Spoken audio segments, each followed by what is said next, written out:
Cette semaine, dans la minute de formation, nous allons explorer 3 différentes formes de gestion au travail. L'objectif de cette minute est de reconnaître les caractéristiques de la gestion vers le haut, vers le bas et latérale. Au travail, 3 formes de gestion se distinguent: la gestion vers le bas, vers le haut et latérale.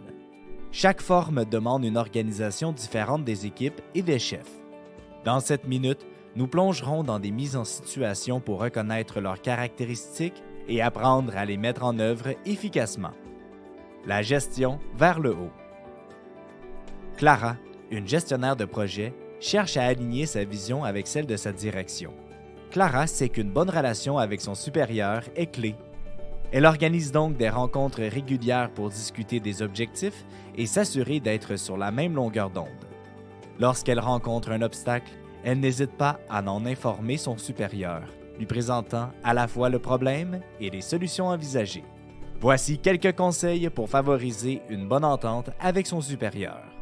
Organiser des entretiens individuels pour être bien aligné sur sa vision et ses objectifs. L'informer des changements dans un projet et lui présenter des solutions lorsque vous faites face à un problème. La gestion vers le bas.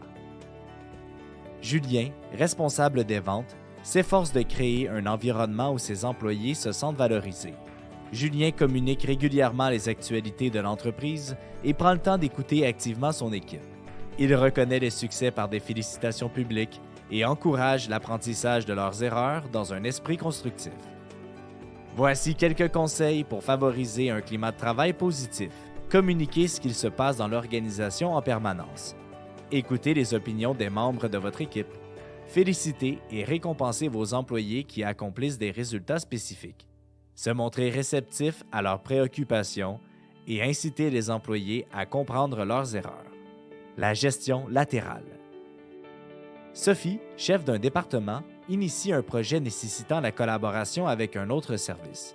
Pour éviter les doublons et assurer une coopération fluide, Sophie organise des réunions de coordination et des activités de team building interdépartementales. Elle s'assure que chaque équipe comprend bien les rôles et les besoins de l'autre, mettant en évidence les forces communes pour maximiser l'efficacité du projet. Voici quelques conseils pour renforcer une bonne collaboration entre les équipes. Créer des liens entre les équipes par le biais d'activités de groupe, informer les employés sur les rôles de chacun et les besoins de l'autre équipe, maintenir une bonne communication afin de rester informé des activités de l'autre équipe et identifier les points forts des deux équipes pour créer une collaboration efficace. En s'impliquant efficacement avec leurs employés, supérieurs et collègues, les gestionnaires peuvent contribuer au succès de l'organisation. C'est ainsi que se termine la minute de formation de cette semaine. On se donne rendez-vous la semaine prochaine.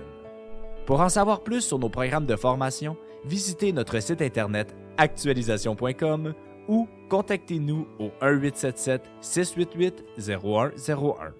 Actualisation, formation et conseils depuis 1970.